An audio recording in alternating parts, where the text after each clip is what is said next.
All right, welcome everyone to Legal Hour with Marty Tate. I'm your host, Brent Bragg, at Crowd Engine. Marty, welcome. Hey, welcome, Brent. Thanks, Brent. Welcome to you too. Marty's our special guest from Carmen Linoff in Israelson. So, how was your month, Marty? And tell me what's going on your side of the world, Woods.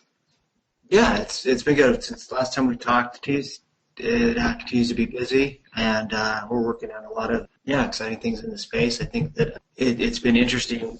Brett and I were talking a little bit right before we went on about just the types of people the types of calls we're getting. It seems to me that the crowd, if you will, the clients are more and more educated about crowdfunding. I feel like it's a more sophisticated group when they call in, so that's been nice. But yeah, things continue to go well. We're seeing, I think the industry just continues to gain momentum and speed for sure. Perfect. You seen any trends outside of the regular busy work? I know you're meeting with lots and lots of clients, a lot of our clients as well. Have you seen any general?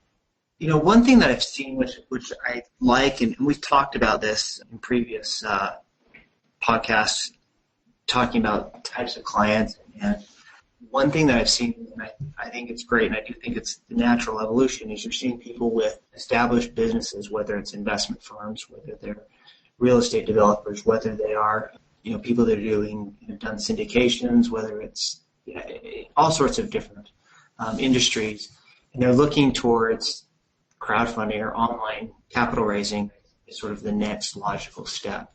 Yeah.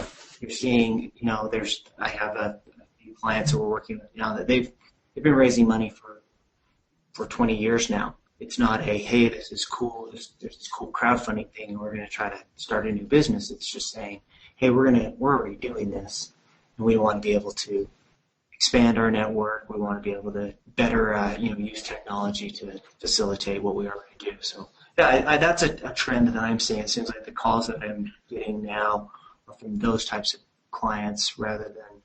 So, tell me about crowdfunding. Yeah, educate me on crowdfunding. Yeah. And I still get those calls, but I see the same thing. I'm seeing people entering the space with a better state of readiness. To your point, that this is their core business, is raising capital, whether that's for businesses or real estate. They're not new to that game, and they're simply looking to leverage the resources both from an offerings, regulatory perspective, and a technology perspective to continue their growth and success. I'm also seeing larger and larger players coming in. In the first few years, it's kind of who are the guinea pigs, who's going to do it first. And I think we've been in I still think we're still in the early adoption phase as an industry, but I see more and more signs, and I'm talking to larger and larger players on a regular basis looking to make the move in.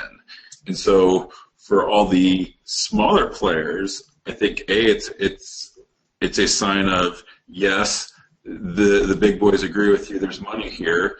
B, if you don't get off your tail and execute your business plan quickly, certain doors and windows are going to close. Certain doors of opportunity are going to close because the big boys are going to gobble them up. Yeah. And so the time to execute on your business plan, I think that it's not an indefinite amount of time. I think you need to start getting busy. And I also think, as a side comment, for people looking to jump in this space, I think you either have to have a continuation of an existing business or you have to have a definitive niche. Too many times I see people, they don't have an existing business, and all they really know is, I just want to be into crowdfunding, which is a recipe for disaster. Yeah. Right? Because they're trying to boil the ocean, and they don't really know what they're doing, and they're trying to figure it out. The whole time they're smelling money, right? Because they see all the money in it, they see everyone else making money, but ask them to put their finger on the money, and they never seem to touch it.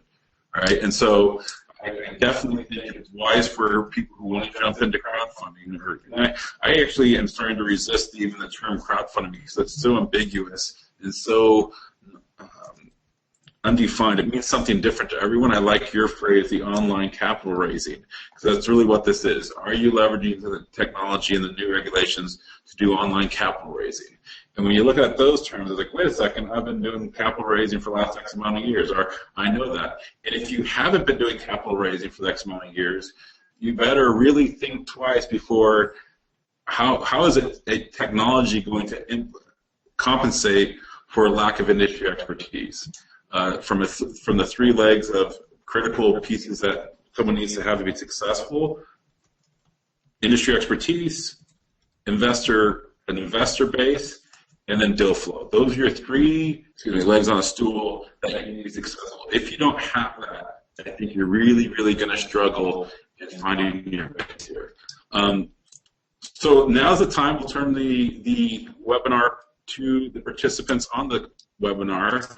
So if you have a question, either for Marty or myself, please type it in now, and we will start down that process of answering those questions. Marty, do you see any, what I call snake oil? Any things in the industry, it's not necessarily for one group or another, that seems to be a myth that you hear regularly that I think lacks credibility behind it? I think that I don't know if there are myths, but it seems to me that, more so early on, there was so much uncertainty, so much unknown in the industry that when the regulations first came out, as the rules first went into effect and people started doing things, there was just a lot of misunderstanding, a lot of unclarity, or lack of clarity, unclarity. That's an awesome new word. Trademark it. Yeah, so I think that there was a sort of lack of clarity, and I would get calls saying, "Hey, well, I heard this and that." And one of the things that we talk about is, the Jobs Act, Regulation CF, 506C, all of these terms that we throw around, they're all securities regulations, and every time that you raise capital, you're having to comply with the rules and regulations, the securities rules and regulations, and those are confusing. And so, I'll get calls, where people will mix up a lot of different things. They'll be trying to talk about the exemption from registration, which, it's a Reg CF or a 506B or C or whatever that is, and then they'll throw in some other thing from like the Investment Company Act, or they'll throw in, some other rule, something that they've heard out there that's sort of bouncing around in their head about, well, we're limited to this number of investors. So I don't know if that necessarily that answers your question, but I haven't seen any patterns of just bad facts out there that keep getting repeated. Well, how about you? I think some of the snake oil I see comes in the form of it's either portal or technology providers where suddenly they're pitching this magical list of investors, and too often there's just nothing behind it, right? There's the want of, hey, if you have a list of investors, that makes my life easier. I could obviously raise capital quicker and easier if you have this list of people waiting to invest in my deal. But the whole premise is, where does this list come from? And usually it's from a failed portal, right? But we're gonna pivot, and suddenly we'll use our technology. We even give you an investor list. There's a marketplace. It's like, it sounds great, but at the end of the day, it's snake oil. Because once your deal goes live, it's like, we gave it to all our broke investors, and they weren't interested. Now you're in the same situation you're in before. Now go find your investors. And now you're flat-footed going, what just happened?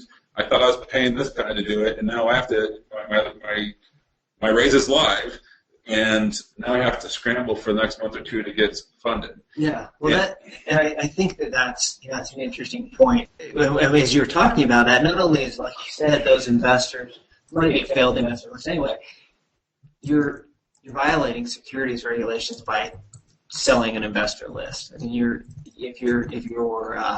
could be potentially violating securities laws if depending on the way you're being compensated and how that's done. Especially if it's done under this Reg CF offering, you're specifically prohibited from providing personally identifiable information. So if you come and say, hey, we've got this Reg CF, you've got a Reg CF offering, and we're going to sell you this investor list, it doesn't work that way. I think the other thing where you're going, which is interesting, and you and I have talked about this before offline is there's no snake oil is a great term with respect to crowdfunding. You can go out and you can put together a platform. You can do a raise under 506c on your platform, but it doesn't guarantee anything. I mean, all of this, although we came into this industry through changes in the securities regulations, it ultimately is a marketing play. I've said that, you've said that, everybody, when you go to conferences, you have to be able to drive investors there. So just by having a portal up, or just by having, so anybody that's saying, hey, we've got this list of investors, that definitely is perfect term, snake oil. Yeah. So let's ask a couple of questions. Are most users which raise under 506B and 506C actually filing Form D? They should be. Yeah. If they're doing it correctly. They're doing it correctly. Yes. I would presume yes. I know everybody that I'm working with that's doing those raises are, we're making sure that they're compliant with blue sky laws. Yeah, that is required. And I know that a lot of, there are groups out there that are tracking sort of statistics in the industry, and that's based upon those Reg D filings. So, are there any reporting requirements for crowdfunding deals? Or I should say, what are they? Are there, knowing that there's multiple types, do certain offering types require certain reporting? Do they carry reporting requirements with those offering types? Okay, so why don't we just go through the big three and Reg D.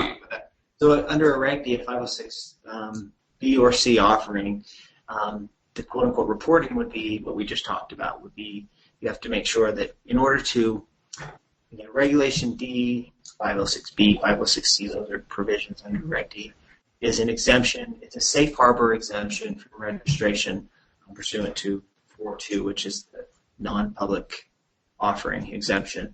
It basically says if you comply with these certain things, then you're exempt from registration. One of those items that you have to comply with is filing a Form D within 15 days after your first sale.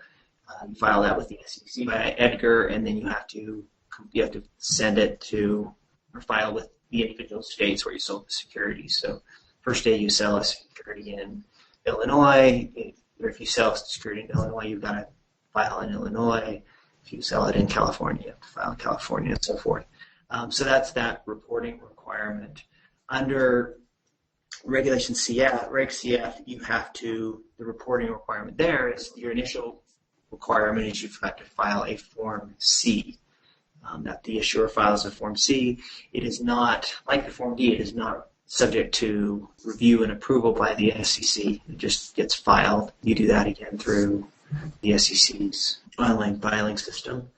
And as a company that used Form C or Reg CF as an exemption, you're subject to regular reporting requirements. So there's annual reporting requirements and ongoing reporting requirements that you have to comply with. Similarly, with an offering done pursuant to Regulation A or A+, you have an initial Form 1A that needs to be filed. And unlike the Form C, the Form 1A is subject to review and approval by the SEC. So that requires that, once you basically have to go through and be qualified by the SEC. After that, you have an annual report on Form 1K that's required. You have semi-annual reports on Form 1, Form 1SA, and then a current event report on Form 1U, which is similar to like an 8K. And those are for fundamental changes such as material modification to the rights of the holders, changes in your executives, and so forth. Awesome. So let's talk about groups that aren't pursuing the traditional VC strategy and they want to use our RIA exemption. Are you familiar with that? Sure. So the question is, how are they doing it? Are they staying under the threshold, or are they registering? Share some light on what you know about the RIA exemption as opposed to VC strategy. So typically what I presume people are talking about is working with a network of registered investment advisors. Registered investment advisors are groups that are paid, basically receive compensation to either provide investment advice or manage investments on behalf of another. So I know that, I'm not quite sure what they mean by exemption, but I know that there are funds out there that are raising, or groups out there that leverage these RIA networks. Possibly again, without additional color, I'm not exactly sure where they're going, but I know that there are a number of platforms out there that conduct their certain offerings as registered investment advisors. And I think they do that to allow them to basically, it's a way to be compensated for transacting in securities without being a broker-dealer. Again, it's a different structure entirely. There are groups out there that are doing that as well. Awesome. What are some of the legalities of crowdfunding investors wanting to sell the securities or investment after acquiring it? So I think there's two things. There's the traditional Reg D, and then we have the Reg A Plus and the Reg CF. And so let's walk through a couple of those different scenarios. So under Reg D, same rules apply that have traditionally applied when you buy securities under a Reg D, so a 506C or 506B offering. An investor's receiving restricted securities. So that means they're not free trading. You have to, in order to go out and sell them, you have to meet the requirements, the resale requirements, which are under Rule 144, which require that the securities be held for a minimum period of time, which is typically 6 months, subject to some additional restrictions on insiders. So 6 months to 1 year is the holding period. And typically those securities can't be sold without an opinion, a legal opinion that accompanies that to basically say they've met the requirements for 144 and are free to be sold and have the restriction removed. So that's a little bit more complicated. Securities that are received under a Reg CF offering are likewise restricted securities, and under Reg CF have to be held for a minimum of 12 months before they can be resold, again subject to some additional rules that apply there. And then finally, securities received under a Regulation A plus offering, those are unrestricted securities, which means that you don't need to comply with Rule 144. There immediately you could go and resell those. The only carve out there is that there are certain limitations on the amount that can be sold, but it's, for the most part, those are unrestricted securities, and that's one of the benefits of doing a Regulation A offering, is that securities holders have unrestricted shares.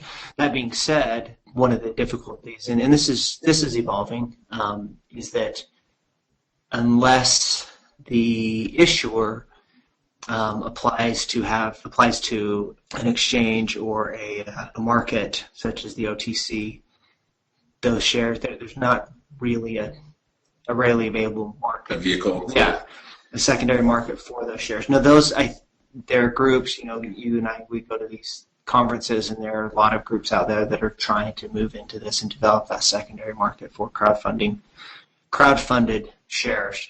And I think that's a logical next step, that you'll see more and more of these markets for those shares. But that's the second question, is even once they're eligible for trade, you've got to have a market, you've got to have a place where you can buy and sell those.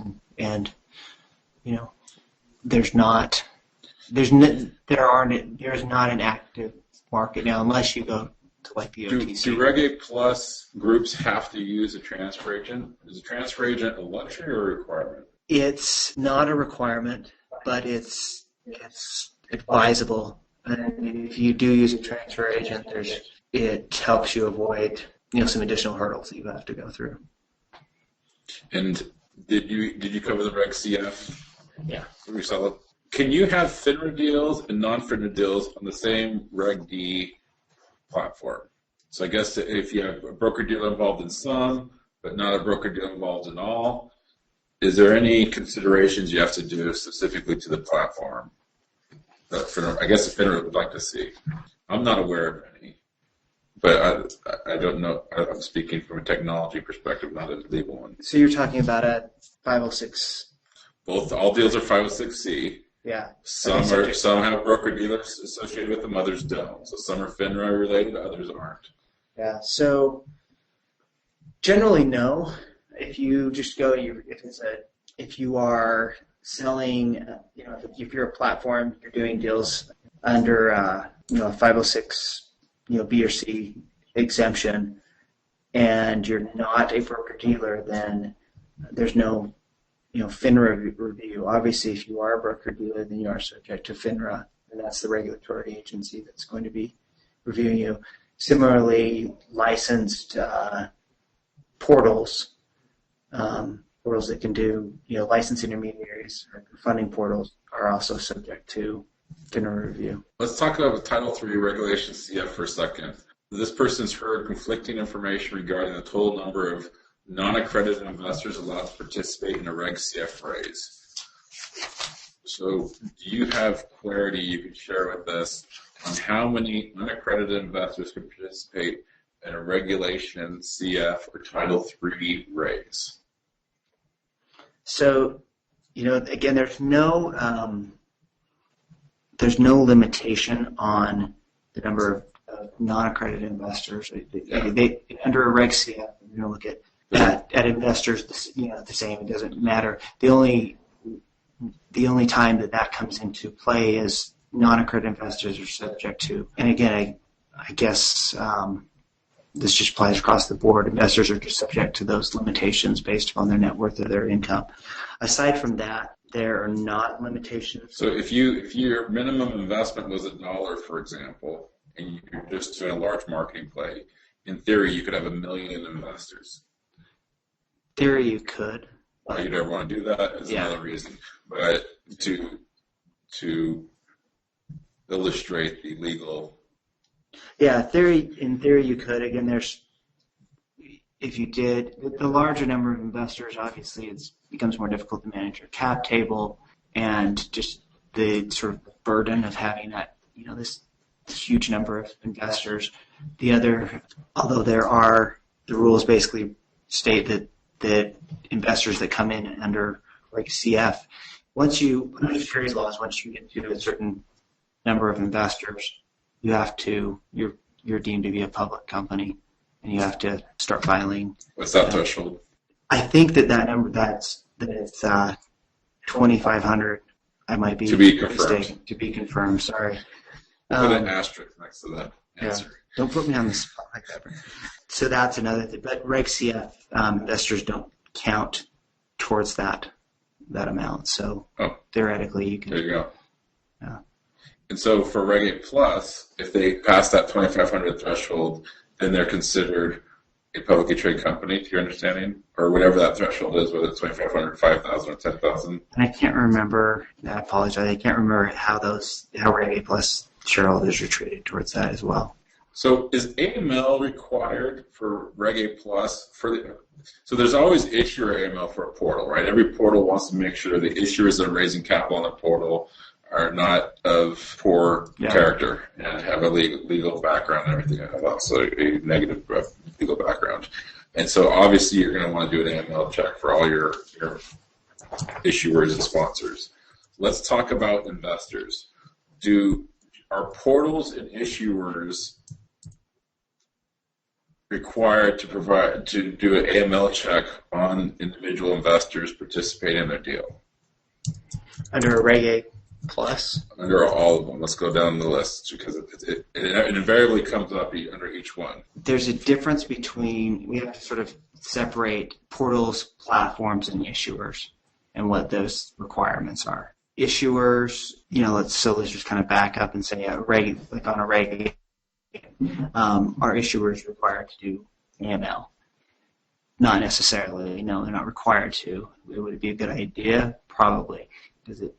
But I would suggest that you have some sort of minimum for an investor that is, investing $500 probably not as big of a concern. If somebody's investing 100,000 or even 10,000, then it might be advisable. I'm not sure what that minimum. There's not a bright line to say at any investor over this threshold, but I've talked with clients and we've set thresholds at 1,000 or 2,000. With respect to platforms and portals, that's those requirements. Especially, that's where those requirements would come in. That's where it would be advisable to provide those services because there's liability there pursuant to the regulations. Gotcha. Investor redemption. Is investor redemption allowable under Reg D or Reg CF? Are any CF companies or crowdfunding companies allowing investor redemption periods? So redemptions it's really going to be subject to the issuer and the offering. Typically, in a traditional equity offering, it will just depend upon the terms of the deal. I know that for some, for example, like if you're investing into a real estate fund or a hedge fund, your redemption rights would be set forth in your operating agreement or partnership agreement, and those are going to vary. Sometimes there's a 1-year lockup. Sometimes there's early withdrawal penalties, and other times redemptions aren't allowed at all. I would suspect that in a traditional equity investment into an operating company, there's really no such thing as redemptions. They're or at least required redemptions. I think you're kind of in it, and because what you're doing is you're basically asking the company to buy you out. Again, you see that mechanism more in real estate funds and hedge funds and these structures that have more of an ongoing liquidity and the ability to buy the investors out, whereas an operating company that might become a little bit more difficult. Going back to your question, the crowdfunding rules and regulations, that's sort of outside there. Doesn't necessarily apply to that. Those redemptions are going to be governed by the company's documents and applicable state law. So the next question is, can I be a registered investment advisor and be a portal? If so, can I take investment fee versus a commission? The first answer is yes, you could have a registered investment advisor portal structure, right? Sure. You can absolutely be a registered investment advisor with a portal. The second question, can I take investment fee versus a commission? Well, and that really comes down to that's a structuring. What they're trying to do is say, hey, rather than the investment fee, you really have to look at who's paying that. With respect to a broker-dealer, typically it's the issuer that's paying a broker-dealer to say, here, go out and raise this capital for me, and I'll pay you a percentage. And so anytime you're being paid a commission to help a company raise, buy an issuer to help raise that capital, you're in the broker-dealer world. If you're being paid a fee as a registered investment advisor to go out and buy the investor from the investor to go out and make provide investment advice or manage capital or manage investment decisions, then you're in that RIA world and you need to be licensed as an investment advisor. So as a portal, investment advisor typically is a 2 and 20, right? 2% management fee per year with a 20% on the net. Yeah, that's a very common registered advisement model where your broker dealer model is usually 6 to 10% commission fee up front. But again, really where it comes down to is who's paying that. Yeah. If the investor's paying it, and you're saying, I'm going to pay this platform, that the investor's paying it, and they're going to. Again, I think it's completely possible. I think you just have to. And I've been asked this question a number of times, and we've kind of bounced around possible solutions and on how to make that work. Again, but one of the things to consider with being an investment advisor is unless you're managing over a large threshold of $100 million with you, then you would have to register with the state where you have clients. So that might be a little bit prohibitive if you're trying to crowdfund from 50 states. You'd have to comply with the licensing requirements of those states, unless you we're able to, through another requirement, we're able to register with the SEC on a federal level or a nationwide level. Can a hedge fund raise money on a portal? Yes. Yeah, it's just It doesn't matter. It doesn't matter. It's an entity, right? Yeah, it's an entity, and they could do it under. They could not do it under a 506 or Reg CF. Sorry, Reg CF prohibits use of SPVs, which is something they're actually looking at changing.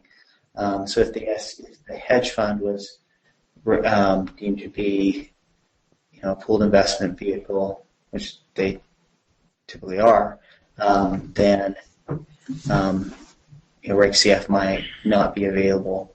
However, as I'm saying that, I'm thinking of ways that might work. 506C Short answer is obvious. yes. Yeah. But then you have all the what-if scenarios based on the merits of that particular deal, and you might have to, and that's why they pay you to make sure you guide them through that forest, and they come out appropriately. But yes, hedge funds can, SPV can, real estate deals can, businesses can. There's another question of, can crowd engine work for real estate? The short answer is yes. Probably half of our equity clients are real estate clients. The technology and the offerings are the same, whether you're raising capital for a business or for a piece of property. The merits of the deal and the deal structure may be different, but the technology that support it, the laws that support it are all the same. Do you see any difference from real estate clients versus business clients, people raising capital for businesses, Marty? No, I think that the only thing to think about there is just, I've always kind of been of the opinion that real estate, I think, is an easier asset for investors to get their head around.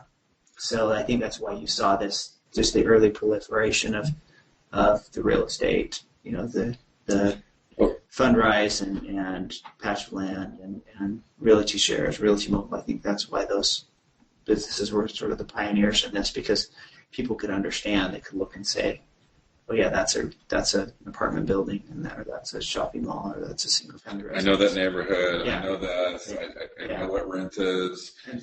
And so I think you can limit the risk to the investor. It's basically you're subject to it's more just market risk. Whereas asking an investor to analyze a business and say, well, and the market that they operate in and their management team and so forth might be a little bit more difficult.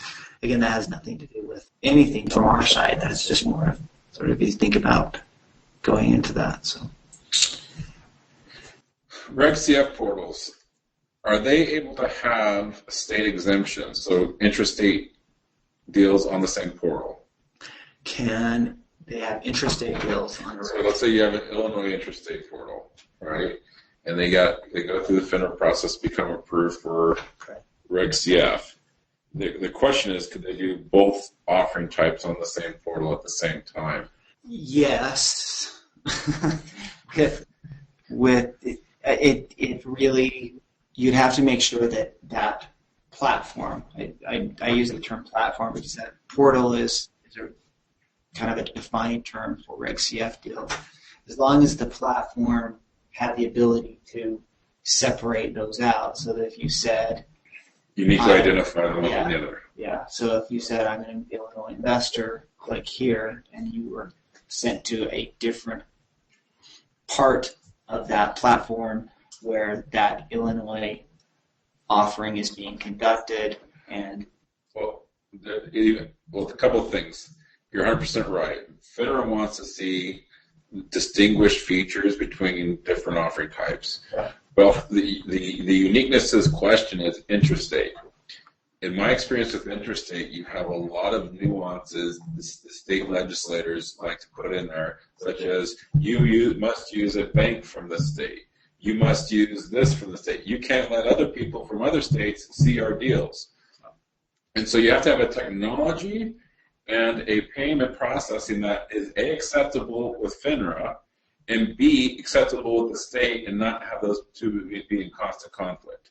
So if you're just saying, can we display these deals? Sure, but that's sometimes the tip of the iceberg of the real world issues you're going to have dealing specifically with intrastate and Reg CF. It's not that it's impossible, but again, if you go to Texas, for example, says unless you're from the state of Texas, you cannot see these deals. And oh, by the way, this has to be a Texas State Bank, it has to be a Texas State entity, and it's so Texas to slap a Reg CF on top of that. Well, where are these other deals coming from? Who gets to see those? And so to configure it, you can configure it that way with CrowdEngine. We built the technology to accommodate that. But the nuances of that user experience have to be thought through quite a bit. And then also the implications of the banking. Where is this escrow? How's the money getting there? Which bank are you using for this deal? Which bank are you using for that deal? You might have multiple user experiences based on the banking to fit your Reg CF escrow requirements and your intrastate escrow requirements. And those two might not be compatible in one solution. Yeah, and I think that's, you answered that correct. I think it's really it's possible, but it's legally it's possible, but it really becomes a technology question and the ability to keep those separate. And you do bring up a good point that the limitations for state crowdfunding exemptions are often incredibly restricted. So you have to, like you said, it has to be a Texas entity. You've got to make sure that there's a lot of those limitations, and so technologically as well as legally, you've got to make sure that you jump through all of the hoops. You've got to make sure that your technology lines up with the law, the regulations and rules, which can be difficult, but again, not impossible. A yes answer can be done doesn't mean it's easy to do or everyone can do it. Or should it be done? Because yes. One of the things you have to think about, now there's a reason why, I guess you'd have to question, why do you want to do it? If you're a Reg CF portal, you can advertise and sell to anybody. Whereas if you are an intrastate, if you're doing an intrastate offering, you're limited to investors in that state. The only reason, not the only, but one reason why perhaps you want to do that is some states have higher minimum or higher. Georgia, 2.5 million. Yeah, so you could raise additional capital or raise a higher amount. So let's talk about marketing and what marketing restrictions people have as it relates to their portals and platforms. Marketing with respect to platforms. So if you're trying to do a 506c offering, your marketing restrictions are pretty limited. It's just you need to make sure that you're not saying anything that's promissory, anything that's fraudulent, anything that's incorrect, misleading. Yeah, it becomes pretty much common sense regulations of you can't promise the world, you can't mislead people, but as far as the methods you use to reach those people, whether it's television, the internet, billboards, there's not a lot of marketing restrictions, right? Yeah. On the 506c. Yeah. So with respect to the Reg CF, there is sort of a world of regulations and restrictions. You're limited to, with respect to marketing, you're limited to, the portal can market itself. And so it can say, hey, this is who we are. The portal can also, and the issuer portal can advertise specific offerings, but they're limited to what they can say, which is it's basically called a tombstone style offering, which is basically, this is who we are, this is what we do, this is what we're selling, this is the terms we're offering, and a link to the portal where the investors can invest. So they can do that, or you can do a non-terms offering where you basically say no terms. You basically just say, join our crowd or something like that, and click here. As long as it, something that doesn't have any terms, it doesn't. I had a client that's asking, hey, can we click, say, we're going to be bigger than coffee or something like, we're going to be bigger than, I can't remember what it was some, and theoretically it's a non-terms offering, so it's okay, but I didn't like it because it's promissory. You're saying we're going to be bigger than, or invest in the next. There was one like, hey, invest in the next Google.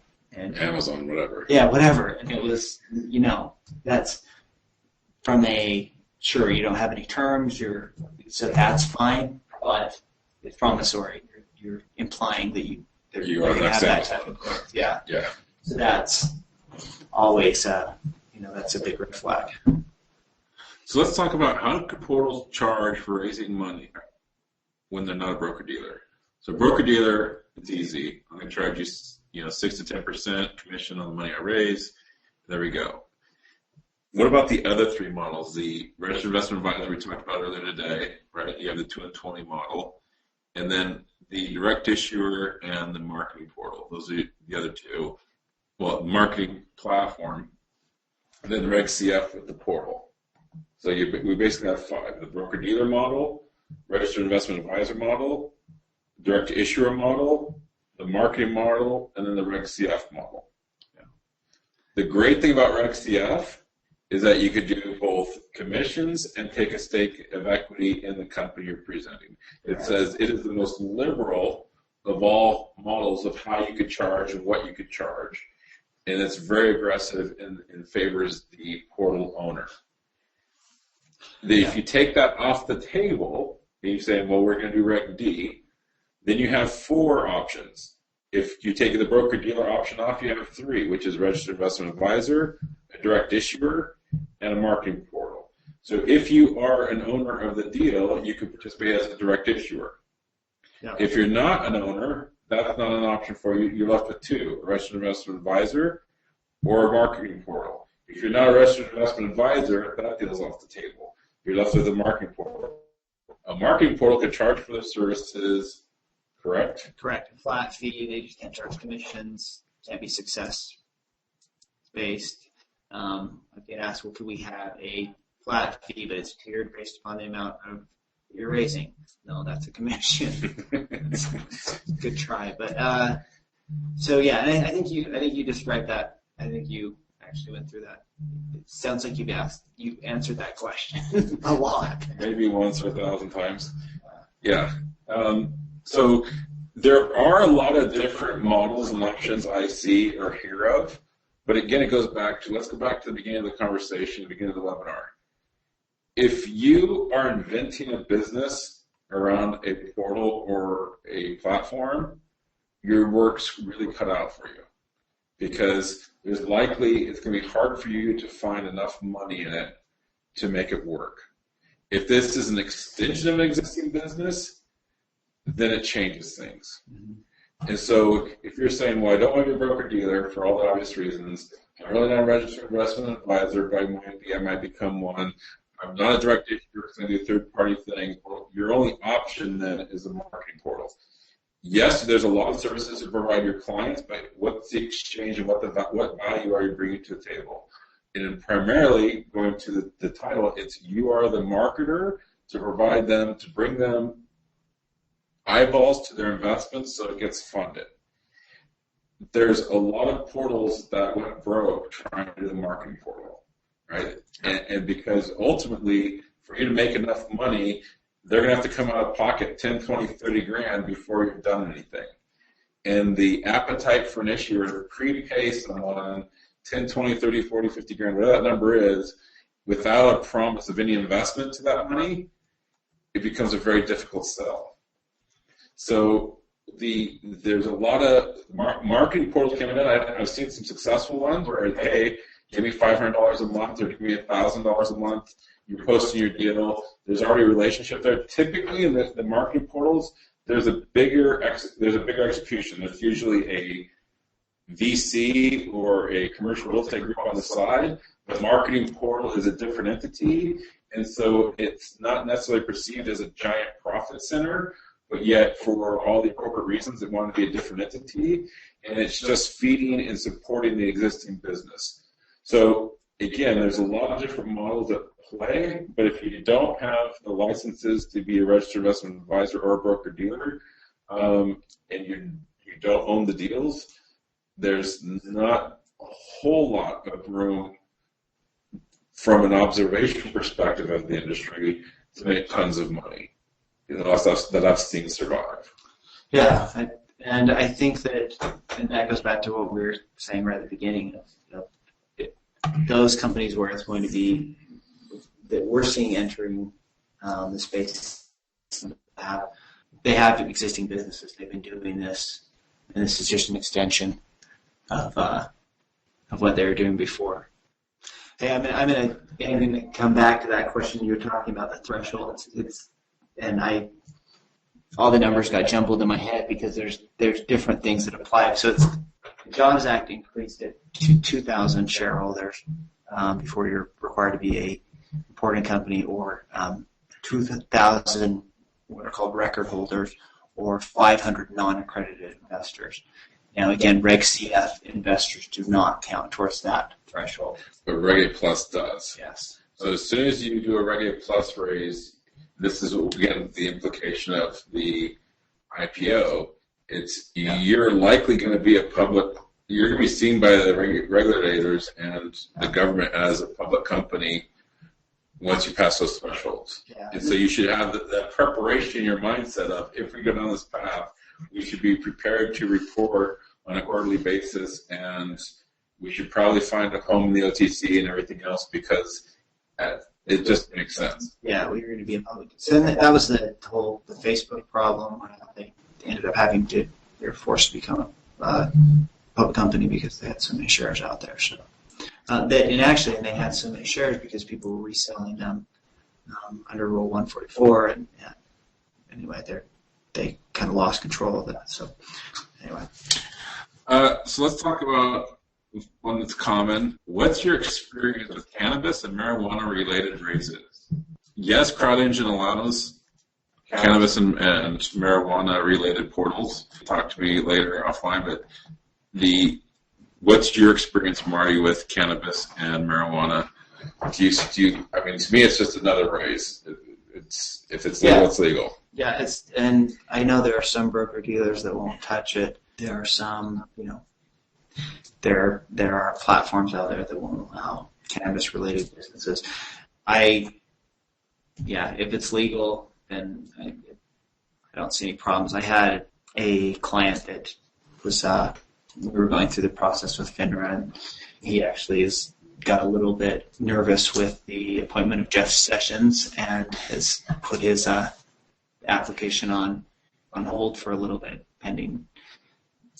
See how. The business risk is obvious, right? Anyone in that space doesn't need to be told, hey, guess what? There's a large group of people that don't agree with this. Whether I do or not is irrelevant. But is there a risk to be in that industry? I'd say undoubtedly yes. And the people in that industry could tell us all the risk. So it's not for CrowdEngine and Marty to define their risk. You already know the risk. Will the technology work if I do this? Yes. Is there still risk? Absolutely. That's your risk, not our risk. Right? And so we will configure the portal appropriately so you do a technically illegal raise. If the regulators come poking at it for this reason, that reason, whatever else reason, we can't stop that. Yeah, and I will say that I think you would be subject to some increased scrutiny. But again, if the platform functions like it's supposed to, say this, for example, this client, they wanted to do a Reg CF portal. And I told them from the beginning that as long as it's compliant, as long as you're meeting the requirements, you're not facilitating illegal activity, which, I guess the additional due diligence, you'd have to make sure that these businesses that are, cannabis related were operating within the laws of, we're legally the jurisdictions operating. are in. Yeah, so if it's a grower in Washington, then you're fine. If it's a guy that's growing in a state where that's not legal, then would probably be on the portal. No, that would be on the portal to no pun intended, to weed that out. What I do think I like about the cannabis, by defact, there's a naturally defined niche. Again, one of the success factors that over and over again that are repetitive is, do you have a defined niche for your business? Because if you don't have a defined niche, you're now putting the people you market to, you're putting that job on them to figure that out. right? Hey, I'm a portal. That doesn't mean anything to me. Hey, I raise money for multifamily projects in these 3 states or these 5 neighborhoods or these 2 countries. As long as I know your niche, now I know immediately, oh, that's exactly what I'm interested in, or that's exactly what I'm not interested in. But paying Google a lot of money to bring people into your site just to figure out that that's not what they're interested in is a fast way of going broke. And so I'm always shocked at how many people want to jump into this space. So we're going, well, I want to be a national portal, then an international portal, and I'll do real estate, I'll do business, I'll do this, I'll do cannabis. And again, they're trying to boil the ocean under one platform. And inevitably, these are the people without the budget, right? Because they're so desperate to find anything, they don't want to exclude anything. So if you're finding yourself that way, the antidote is focus, find a niche, have a value, and execute on that niche and that value. Once that has critical traction, then you could expand to new niches, new demographics, and grow your business appropriately. Any closing thoughts, Marty, before we tell our fine listeners goodbye? No, I think we covered a lot of good things. As always, if you have additional questions, or if you need to expand on something, please don't hesitate to give me a call. My number is 801-534-4435. My email is mtate@clilaw.com. Thank you, Marty. And again, if anyone would like to have follow-up questions, there's a lot of questions we didn't get to this month. Feel free to email me directly, and we'll get those answers for you immediately. Thank you, and have a great day. Thanks.